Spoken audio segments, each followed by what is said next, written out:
Morning. Good morning, everyone. It's 9 o'clock. So the toll for our legislative committee meeting. Welcome, everyone.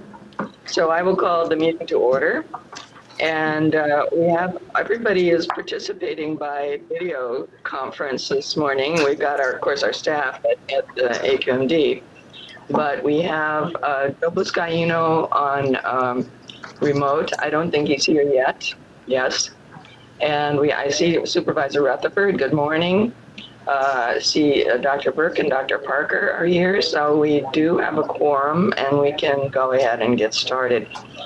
We will begin with our legislative reports. And first up, we have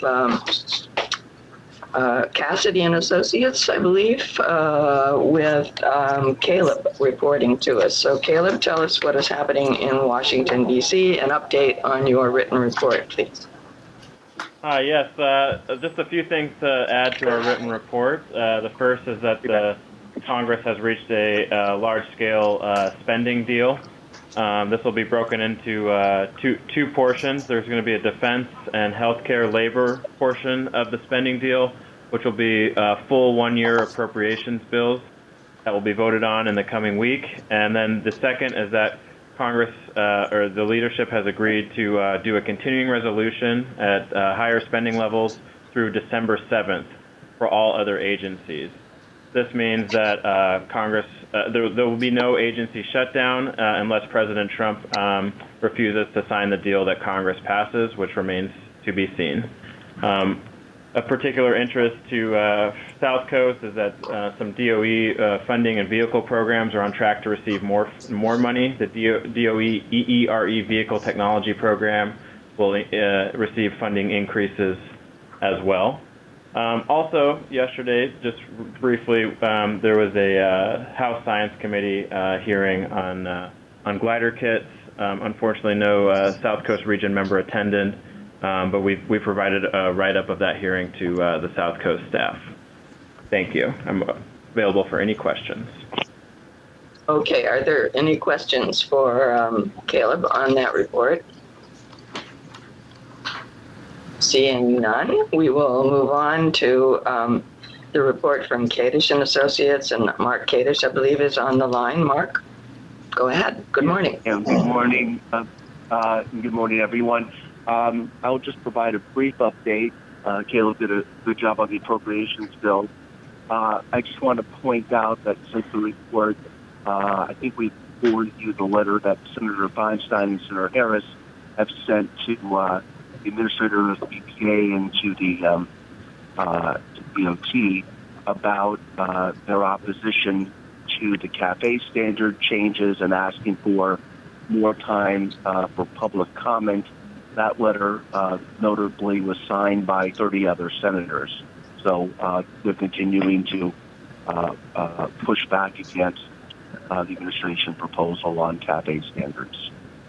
So that's really the major update since the written report. Okay, great. Thank you. Any questions for Mark on the report or his update this morning? Not seeing anything. We will move on to report from, where am I? From Carmen Group, and I believe Gary's on the phone. Gary Oitzma, good morning. Yes, good morning. Just very quickly, an update from my report. And my report focused on the executive branch. One of the priorities for AQMD, of course, has been the ultra-low NOx rulemaking that we'd like to see EPA embark on. I just wanted to report that I had a chance this week to speak with the Deputy Assistant Secretary for Air at the EPA about it. He's very attuned to it. His words were that the EPA is taking this issue very seriously and that it's a high priority for the agency there. And he said he didn't expect any movement on it before the election, but to look for something later or early next year. So I thought that was a positive report that I got from the EPA on that. Otherwise, just quickly, the in my report, I noted the rulemaking on the coal-fired power plants, which is receiving a lot of criticism on the outside. There'll be a listening session in Chicago on October 1st. That was announced the other day. Also, I want to report that the EPA nominees that are pending, approved by committee there in August, are still being held up. Democrats are united in opposing them. One of them there would be the EPA head of emergency management, which would be critical for hurricane relief and that sort of thing. But the Democrats are united in opposing their nominations, saying that these nominees are too closely tied to industry, is what they're saying. And with that, I'll just conclude and be happy to answer any questions. Thank you, Gary. Any questions for Gary Huisma? That's good news on the low NOx petition. So we'll watch for that after the first of the year and see what progress we can make. But thank you very much for your work, Gary, in Washington. And we will now move on to reports from the Sacramento region, our California legislature. And first up, we have Jacob Moss. Good morning, Jacob. Would you give us an update on your report?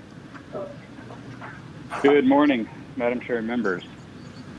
I will leave the end-of-year report to Philip. It looks like that's going to come up a little bit later, so I think I'll just give a few updates on a few notable bills.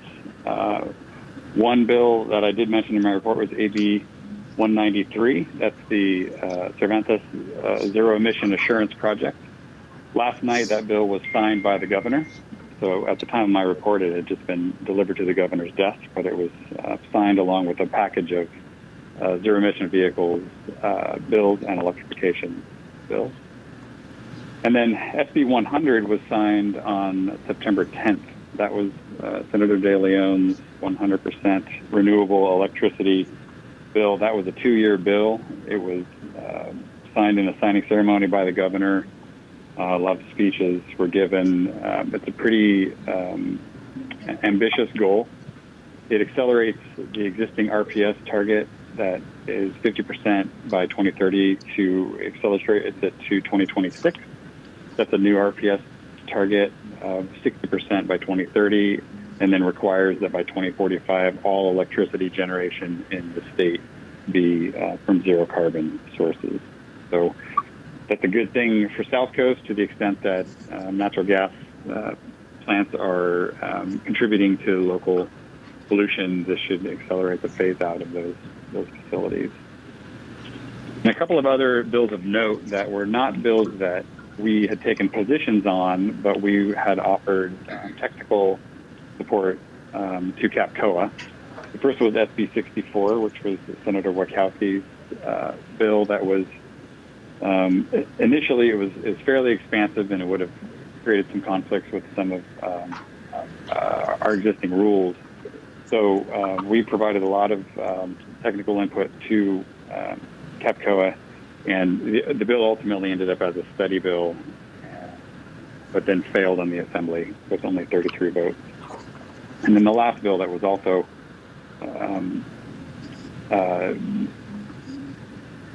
worked on by CAPCOA, and we offered some support, with SB 715, which is still pending on the governor's desk, and that provides an exemption for the certain off-road apprenticeship program vehicles. So we're watching that one closely through CAPCOA. And that is my update. I'm available for any questions. Thank you very much. Any questions? Yeah, I have a question. Dr. Burke. Yeah.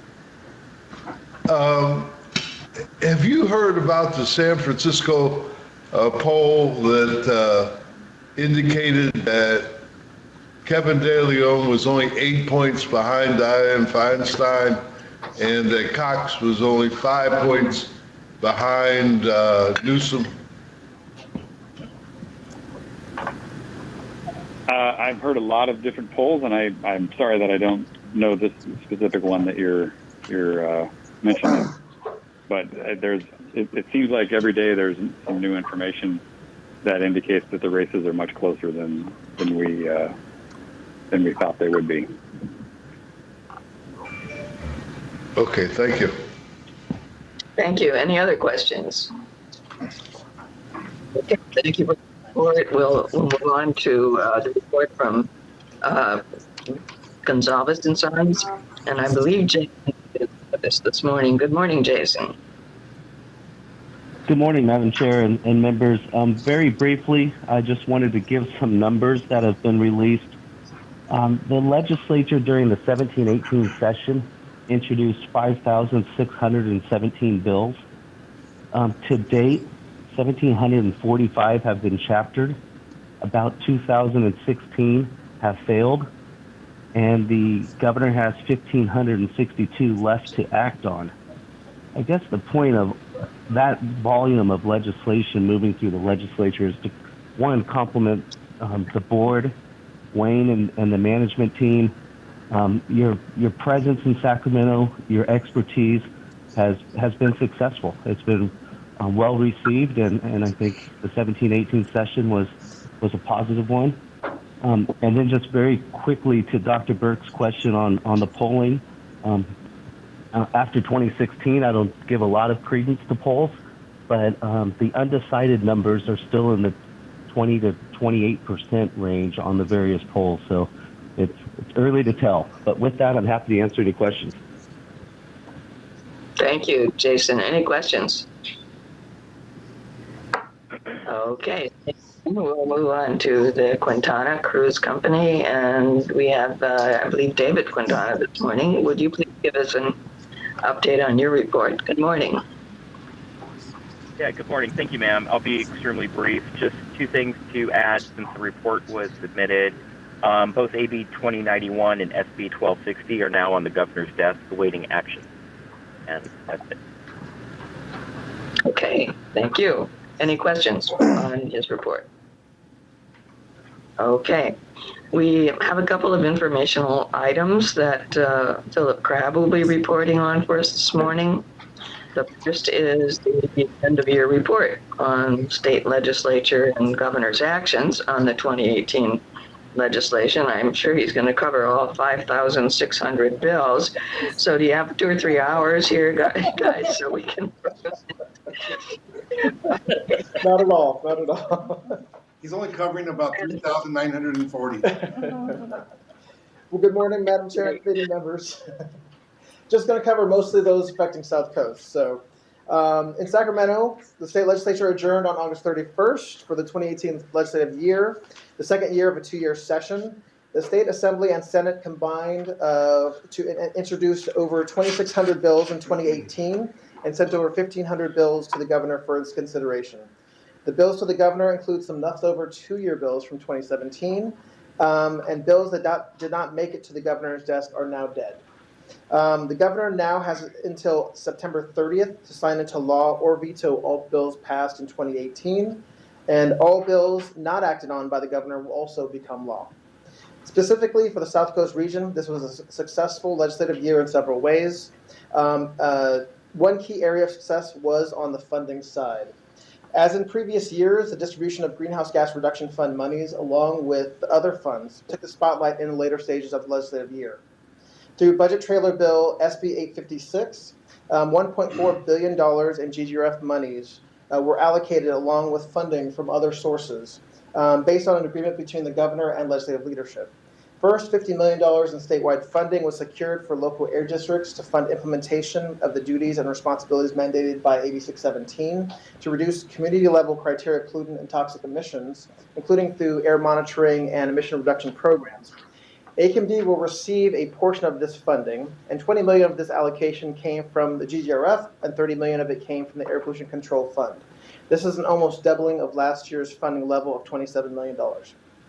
Also, from SB 856, SCAQMD was able to help secure $245 million in statewide funding to local air districts for incentives to help accelerate turnover to cleaner vehicles and equipment and reduce mobile and stationary sources of criteria, air pollutant, and toxic air contaminant emissions in disadvantaged communities in support of the AQMP. AQMD will receive a portion of this funding, which overall came from the GGRF. Also, other key statewide funding allocations from the GGRF were made available through SB 856 in different forms. They include $175 million for the Clean Vehicle Rebate Project for rebates for light-duty vehicles, $180 million for clean truck buses and off-road freight equipment, $100 million for the Enhanced Fleet Modernization Program. Also, school buses and transportation equity projects are included in that allocation. $10 million for technical assistance to community groups. And another key is $132 million for reducing agricultural emissions through agricultural diesel engine replacements and upgrades. This amount includes $20 million from the California Tire Recycling Management Fund.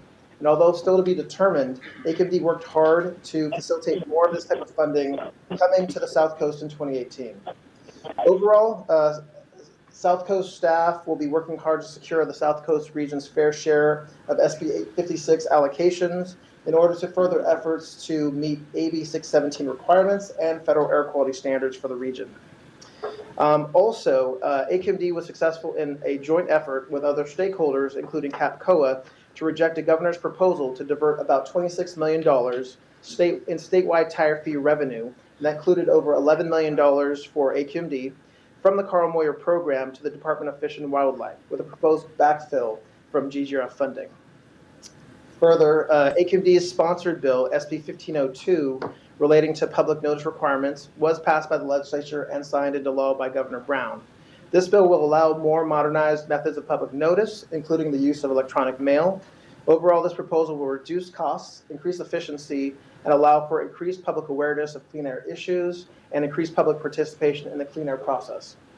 Finally, AQMD was able to secure key amendments to SB 1260 by Senator Jackson, which is an omnibus fire prevention and forestry management bill that is pending before the governor.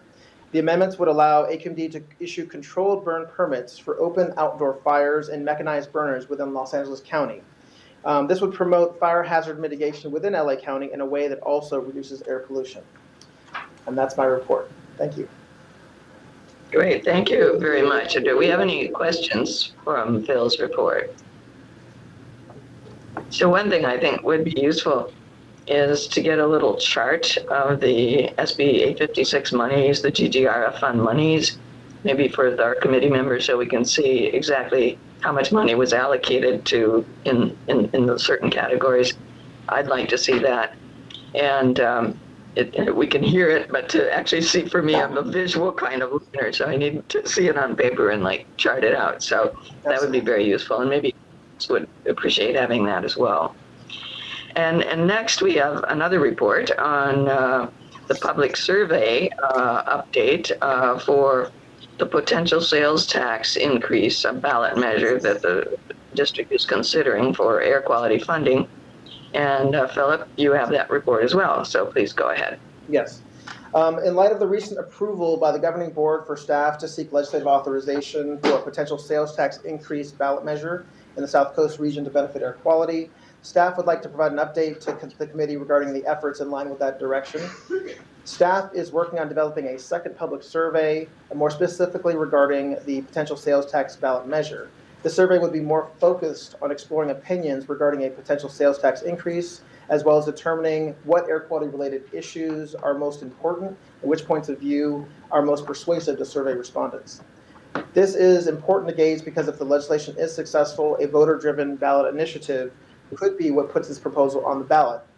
Further, voters would ultimately decide through the ballot process whether AQMD's proposed revenue-generating mechanism is an option that they want to pursue to achieve clean air. As you may recall, the previous public opinion poll by AQMD representatives conducted earlier this year found that South Coast residents were supportive of using the incentives to help transition to cleaner vehicles and equipment fleets within the South Coast region on an expedited time frame. There were also positive numbers with respect to voting for a sales tax increase for clean air. These are items that need to be more specifically explored in terms of opinion and voter preference. Once the public survey is completed, staff will bring the results back to this committee and the full board for consideration. Great, thank you. Any questions for Philip on that report, that update? I believe Supervisor Rutherford, do you have a question? Please go ahead. I do. I mean, you all know I'm opposed to this tax. I'm opposed to the legislation. I'm opposed to spending more money on more surveys.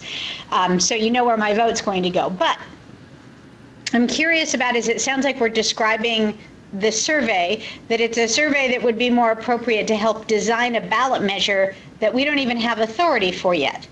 If you all are serious about getting this authority, go get the legislation, get the authority, and then once it's given, then you can design your ballot measure. But this just reeks again of putting the cart before the horse. You're so confident you're going to have the authority that let's figure out the details and design it now.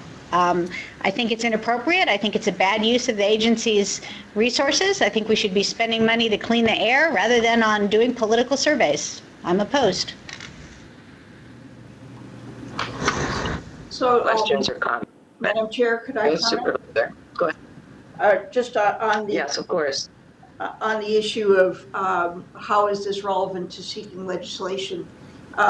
We do have the option of seeking legislation that is either very broad in the type of authority it grants the agency in terms of designing a ballot measure, or legislation which is very specific and directs us as to how the funds are to be spent and so forth. So I think we can use this survey to help the board decide on which type of legislation they wish to pursue. So it seems to me that it is relevant to the stage of the proceedings where we are so far. Thank you.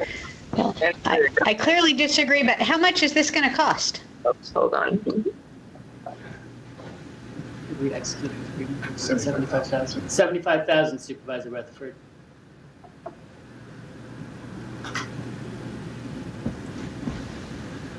Madam Chair, Yes, go ahead, Dr. Burke. on the face of this, I agree with Supervisor Rutherford. You know, this getting approval for this legislation is a major effort. And other than the acquisition, possibly, of an author of the bill, I haven't seen anything that demonstrates to me that we're going to get this legislation. So why are we spending the $75,000 now?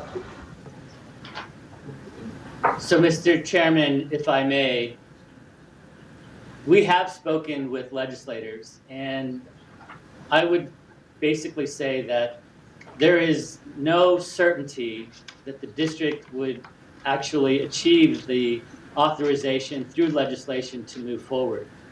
In fact, one of the key points that many legislators have raised to us is that they would like to see polling results that talk about what is the certainty of something like this passing amongst the voters.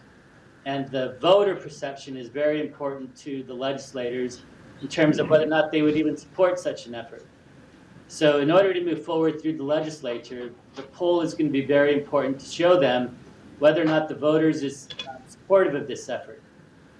And so we felt that this was in line with what we were tasked to do with regards to determine whether or not this is an appropriate avenue to move forward. This information will help inform that decision. It'll help inform whether or not we get a sponsor, and hopefully it will help inform whether or not we get approval. But by no means do we assume that we will get approval. We know it is a long, difficult slog.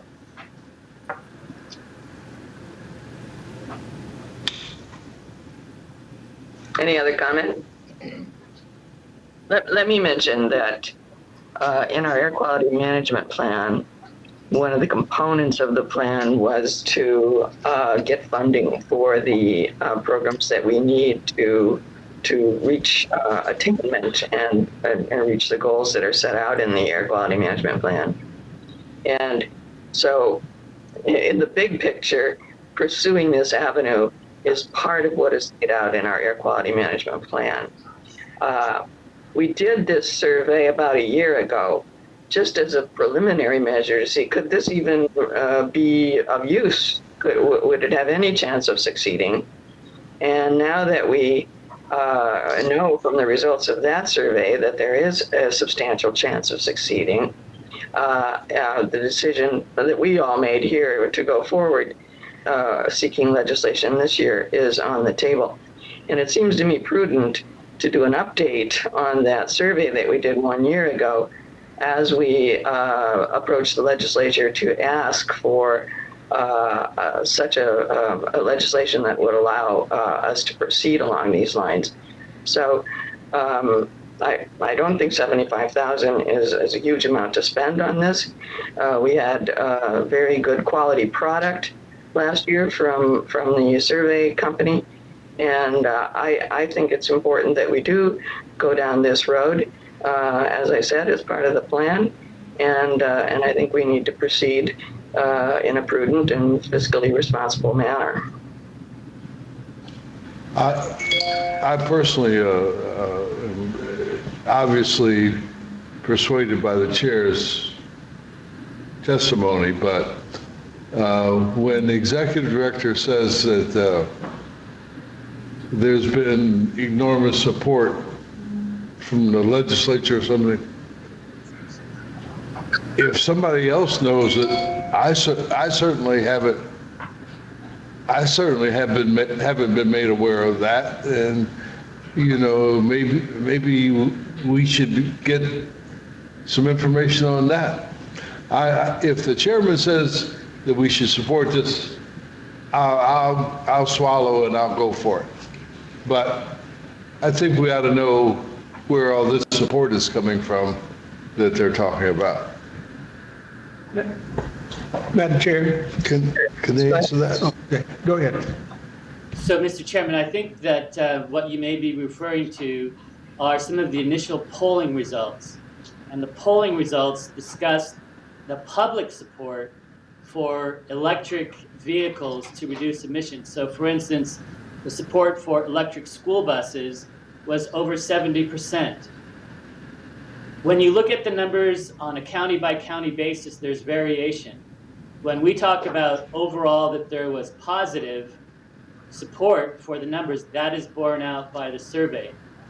I certainly wouldn't say that we have overwhelming support. I think there are a lot of things that we need to do to improve the perception of the district and the things that we do, but I think that there in general is wide recognition that it's important to use incentive funding to get clean air. And again, that's borne out by the survey. And I apologize if you think that I meant there's broad support for all of this. There are pockets of support, and that's where the refinement of this second survey will help clarify the role and will actually help clarify the questions that we've heard from legislators thus far. But in the legislature, have you received any indications from any number of legislators that they are in favor of this piece of legislation? They are supportive of the concept, and they would like additional information. But we've spoken with Assembly Member Eduardo Garcia. We've spoken with Senate leadership. And again, the concept, I would say, have cautious optimism. But they also recognize that there needs to be a lot more information that's provided, that the course of the midterms needs to be considered, the next election needs to be considered. There are a lot of different variables. And what we're trying to do is to collect information to help them fortify their positions, or at least develop a more strengthened position.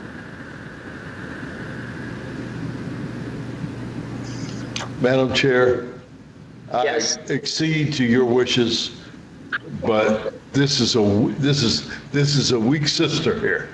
Okay, so far this doesn't have a strong foundation. Okay.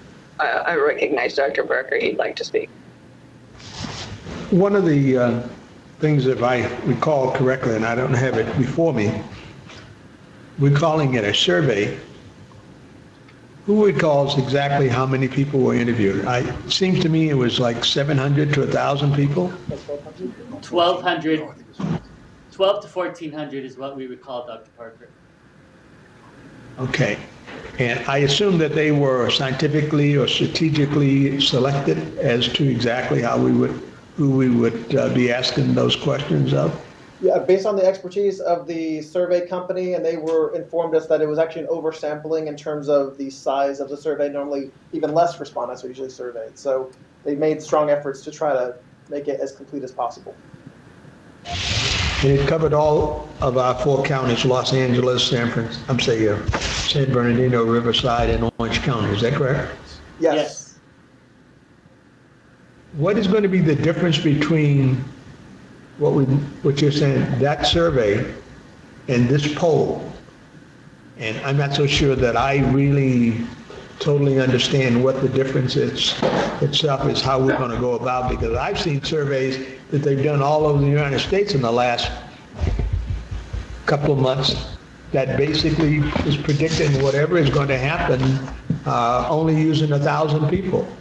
So if we had 1,200 in 4 counties, I recognize our 4 counties is probably larger than 25 states, in reference to population. No, what? 47 states. 47 states, okay.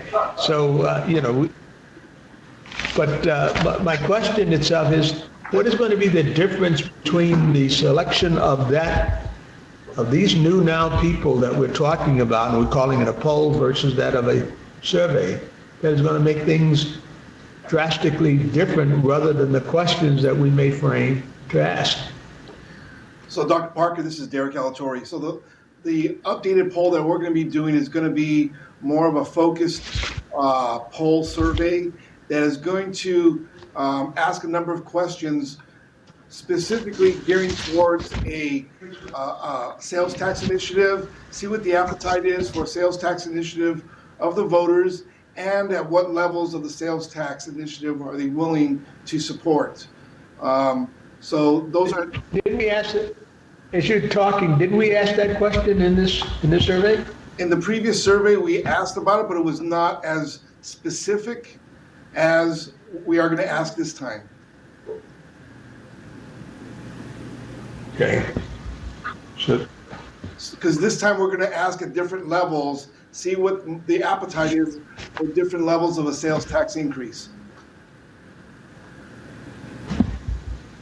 And the previous survey actually did focus a lot more on just general air quality issues, the knowledge and attitudes regarding the agency in general. So there was a lot of other topics discussed besides just the sales tax. So the legislators that we're talking to want to know answers to some specific kinds of questions vis-a-vis that of a survey or a poll, and that's what this new piece of polling itself will accomplish. Is that correct?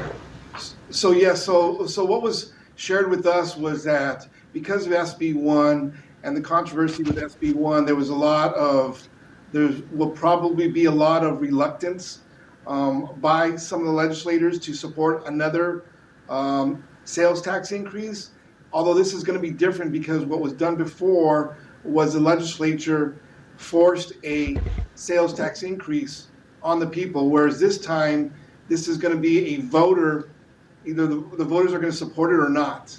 So it's a little bit different, but there is still some reluctance for sales tax increases in the legislature. And they asked us, we would like to see numbers so we can, judge and balance what the support is from the voters for this sales tax initiative. Okay, Dr. Parker, if I may. My closing question, let me ask the question and then you can answer both. Sure. We put into the HUMP that we were going to basically raise funds. We're going to need to have pretty close to $1 billion in order to be able to accomplish goals and objectives. The question itself has always been where we're going to get that money from.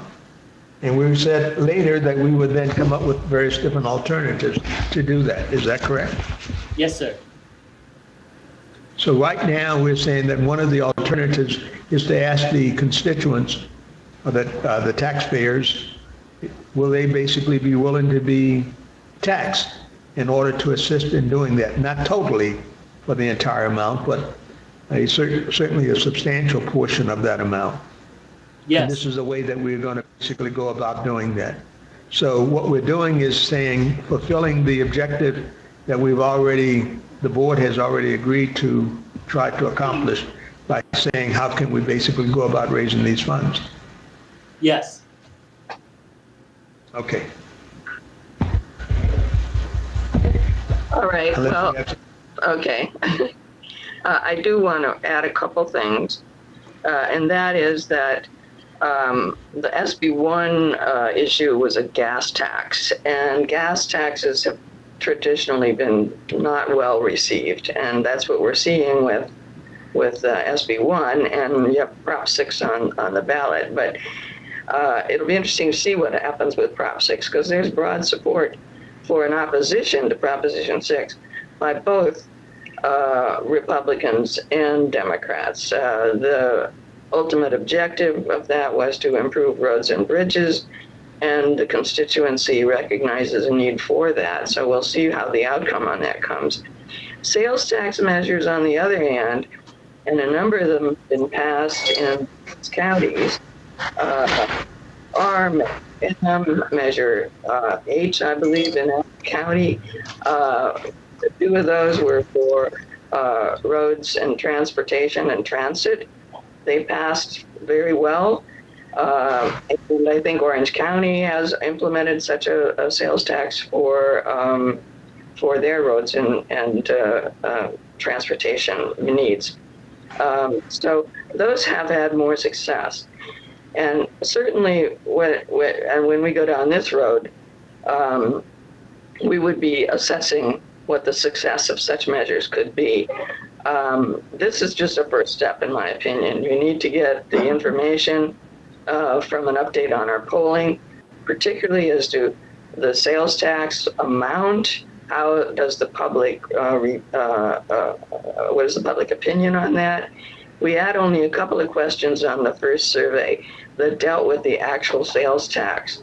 There were a lot of broad questions about air quality and how they view air quality, and do they think it's important to improve air quality? And we got overwhelming positive responses on that.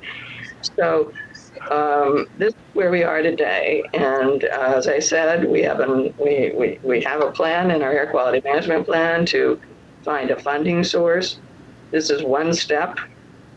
Maybe this won't be successful, and we'll have to come back and look for other sources. But I believe this is a reasonable avenue to pursue, and that we should exercise our due diligence in getting the survey information and go forward with this plan.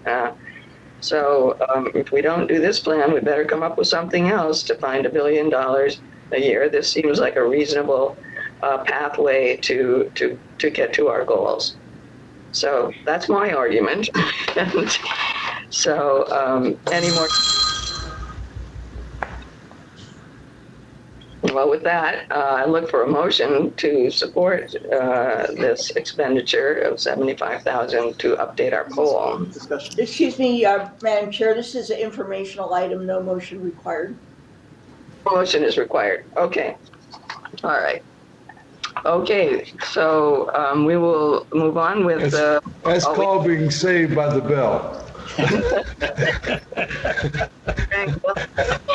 Okay, well, I think we've had a good discussion about justification for it, and interesting points were raised, so I think that was a good discussion. And is there any public comment there at the district? Okay, and there's no public comment here. Any at any of the remote office? Yeah. Not seeing any. We'll recognize written reports from the Home Rule Advisory Group. Is there any other business to come before the committee? Nope. Not seeing any. Any public comment in general? At any remote location? I'm not seeing any. So we will adjourn this meeting until our next meeting date, which is October 12th. So have a good weekend, everyone.